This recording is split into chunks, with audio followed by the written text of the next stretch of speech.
What is going on, everybody? Welcome back to another Heroes of Might and Magic 5 Heroes video. We are going over every single faction's heroes and going through them. We also will be doing the creatures as well, so I'll give you a little sneak peek on that. We will be going over every single creature and upgraded version for every single faction too.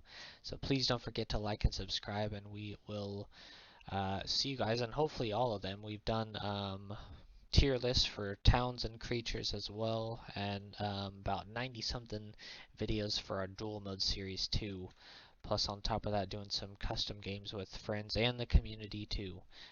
So we will go ahead and jump into Fortress today. Miss Ebba here is the Bear Rider creature hero. I think a lot of the creature heroes are definitely like, they're all very solid, strong starts, especially if they're the earlier tiers of creatures, because starting with this many Bear Riders is a pretty decent start here. So as we have talked about, in every single faction you start with at least one specific faction skill. So for Fortress it is basic rune lore, so allows for runes to be placed on creatures in combat, temporarily giving them abilities and stuff, so you can make somebody incorporeal like the Gosar from Necropolis and make people miss attacks on them. You can make them be able to move insanely far across the board, other things like that. So that is what we're looking with Fortress. But Miss Ebba starts with basic attack as well with tactics. I think tactics is always nice and useful. It just depends on if you choose basic attack. So more often than not, if you're doing a might heavy hero, which Ebba is because she already starts with basic attack anyway, tactics is usually something that's chosen just so you can obviously get some better creature placement to begin the fight. And then, as we've seen for every single hero that has a creature mainstay, that they get +1 to their attack and defense for every 2 levels of the hero. So the Bear Riders are only going to get better and better as Ebba levels up. So Ebba is a pretty decent start for sure. I wouldn't say necessarily the best hero for Fortress, but definitely not a bad starting hero for sure. After that, gonna fall off a little bit more, even though the Bear Riders will be better. Maybe not so much. Then we have Brand here. So this is a pretty normal basic starting army. Most every faction kind of has a pretty basic stock of normal ones. So this is what you're seeing here. No artifacts. He has no other skills, but has advanced rune lore. Okay, so going heavy into runes. And then we have fine runes. So there's a 50% chance of not using up resources on rune activation. So that's super nice. So you have a good chance of any time when you're casting runes in the fight, it goes by your resources that you have up here. So as we're seeing at the very top, I have nothing except gold. Obviously that's not going to be the case for you during your fight. So you know, it will cost, you know, a couple of gems to cast said rune on a creature or something. So having that have a 50% chance to not happen to where you don't lose resources for casting that is going to be it's solid, especially considering obviously rune lore is Fortress's main thing. Chances of success with fine rune feat are increased by 20% from the start and 1% for every level. So basically that goes up to a 70% chance of not using up a resource, and then can still be increased for every brand level. So you're definitely going to be able to essentially span these runes without costing resources. You know, that chance is only going to increase. But I would say that Brand is definitely a very mid to late game hero. His start is definitely not strong. You're definitely going to have to build up his army for sure, build up all of his skills And even with the advanced rune lore thing, you're going to have to still get those unlocked to be able to do much of anything. So, Brand, while good, definitely a strong late game or mid to late game hero is you're going to struggle in the beginning for sure. So just keep that in mind with Brand is not a great starting hero for sure, but a strong hero nonetheless.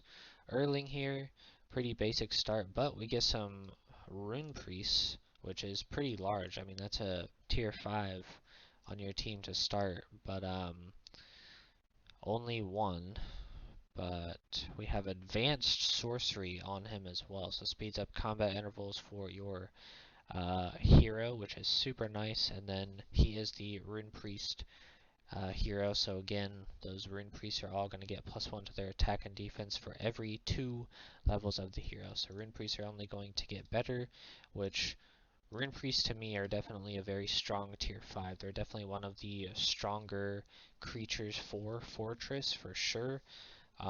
Lots of versatility with their casting, with their normal attack, and they're decently tough for a caster as well.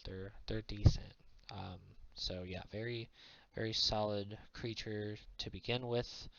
And having your creature, or I'm sorry, having your hero go more often in combat and reduce the spellcast is solid as well. So better creatures, more hero spellcasting and better. So I think Erling is a good choice for a hero. Again, not necessarily the greatest start, but much better off than Brand was there. Um, but still not bad. Definitely not a bad choice. Again, little less in the beginning. Ingvar, lots of guardians. So this is much like if you watch the last video with Academy. So you're going to start off with about 75-ish guardians here, and then if you buy them in as your first build here, that's going to give you yeah, about 20-ish more. So yeah, so you're going to get that. Okay, so 18. So still, that's almost 100 guardians to start, which is a very strong start for anybody. 100 creatures day 1 of any kind is a very good start. And basic defense with vitality. Again, obviously at this point you've seen most of the heroes are pretty similar in what they do if they have a certain starting thing. So basic defense, decreased melee damage dealt to your creatures. Vitality increases their hit points, so even beefier.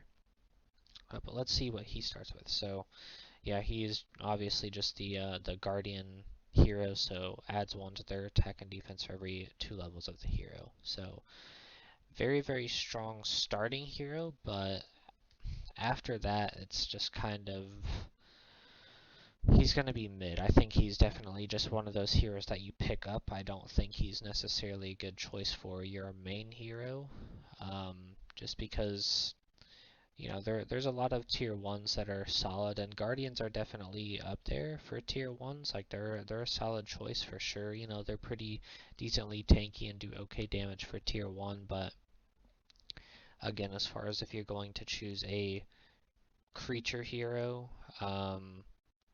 tier 1s aren't necessarily the best for that. Um, and yeah, Ingvar, again, solid start, but after that, he's just gonna fall off just because of being the tier one creature main hero. So not bad though. Very good starting hero, but again, I think he's definitely one of those heroes that you just pick up, and not necessarily that is your main hero. That would be my choice behind it anyway. Helmer here, pretty basic army to start with. And we got advanced light magic to start, which is pretty big there. And then what does he have? Each time the hero casts a light magic spell on a friendly creature, there's a chance that the Righteous Might spell will cast freely upon the affected unit. So he's obviously very magic heavy, and the fact that anytime you cast a friendly light spell, that creature can get Righteous Might is nice. I mean, it's definitely not bad. I don't know that that's something great, and no extra abilities or anything like that either. So, yeah, I mean, it's Helmer can be useful, but I don't necessarily think he's necessarily even a great um, hero choice. But I think that just he's definitely somebody that is not a strong start, and you have to build up to be good. Um, Having nothing else but the possibility of just the possibility of casting Righteous Might on that hero. That's only if you cast light magic stuff, which obviously you more than likely will with him because he already has advanced light magic to start. Um, eh, it's not huge, that's not game changing to me anyway. He's definitely somebody that you're going to have to build up, in my opinion. And definitely not a very insane strong starting army either. So Helmer is one of those where it can be good, but you're gonna have to work on him for sure to have that. Karli is the spearman hero. 30 spearmen to start is decent with ammo cart. That's nice as well. But overall, spearmen are a pretty shit tier 2. I'm not gonna lie, definitely on the lower end of tier 2. Having some basic luck with soldier's luck is very nice though. So having certain abilities, having that happen more often, much like it says Squire Bash or something, is very nice. That's good for any faction, any army, any team at any point. Luck is always a solid choice if you're sitting there wondering what to choose from, and luck is a choice. It's not a bad choice ever. And then, like I said, spearman here, so his spearmen are going to get +1 to their attack and defense every 2 levels of him. So Karli it's hard. Karli is a strong start and an okay choice, but his creature choice is terrible. So now, if you're one of those people that, and don't get me wrong, I can see the benefit of it. Spearmen are shit. You choose Karli to then make them way more viable. Nothing wrong with that at all. But if you have seen any other hero choice in here just for Fortress alone, that's better than making Spearmen better. That's just a better choice in general. Now, don't get me wrong, basic luck to start and soldier's luck to start is pretty hefty. I'm not gonna lie, and I definitely think they did that because Spearmen suck. Um, but again, I think he's just somebody that you pick up to have his own uses. I don't think that the choice is great because spearmen are just that bad. But everything else about Karli is good. Good start because of his spearmen, and they're only going to get better, which is nice. But yeah, having basic luck is good too. But spearmen are not good to begin with, so not the greatest choice, in my opinion. Ingga here, okay starting army, pretty basic. I don't know why we have a bear, but it is what it is. Then we have basic enlightenment with scholar, so primary stats for um, the heroes plus experience bonus. That's always nice, not bad. And then the scholar teach other heroes um, spells, which can definitely be good. She's a solid choice just in that in general, whether you're doing that as a pick-me-up hero or your main hero. That's a pretty good choice. With each hero level up, the hero can spontaneously learn one more runic spell. So that's good. She's definitely a good choice for sure. Having more experience, leveling up, gaining more spells in general, and then being able to pass all of these spells along to other heroes is a good choice. But the problem, I don't know. Yeah, she's interesting because it's like, do you want her to be your main hero? So then she's leveling up so much, which is great, but it doesn't necessarily make her so much better. I mean, it can for more rune spells, don't get me wrong, that's great, but she's kind of like one of those, like, you have this main hero that's so good, but it's like her important thing she does because she's learning so many spells and leveling up is that she's teaching her other heroes essentially how to be better. So a very interesting way to play minimum, but a solid choice. I don't necessarily think it's a great start, um, but to build her up is going to be useful for sure, no matter what. Definitely minimum if you have like a stronger second hero, she would be probably the best choice, one of the best choices in the game, let alone for Fortress in general, just to that can even help your main hero learn some other spells that they don't and stuff like that. So, um, yeah, Inga's not bad. Again, a little shaky in the beginning, but most heroes are. It's just how it is. But solid nonetheless. So, Svea here, pretty mid starting team, nothing fancy. Then we got basic destructive with Master of Storms. So, yeah, Master of Storms obviously just lightning bolt, chain lightning, grants stunning effect. First target only. So that can be nice. That can be useful at any point. Starting with that is definitely not bad. Lightning-based spells of this hero are irresistible for enemies. Immunities and magic proof still apply. So, doesn't really make it irresistible. But still, yeah, the protection and everything are, I don't even know how that works. If immunities and magic proof still apply, then how is nobody else is resistant to it? Um, Maybe it's just referring to the level of resistance is no longer there, so it's going to get like normal damage output.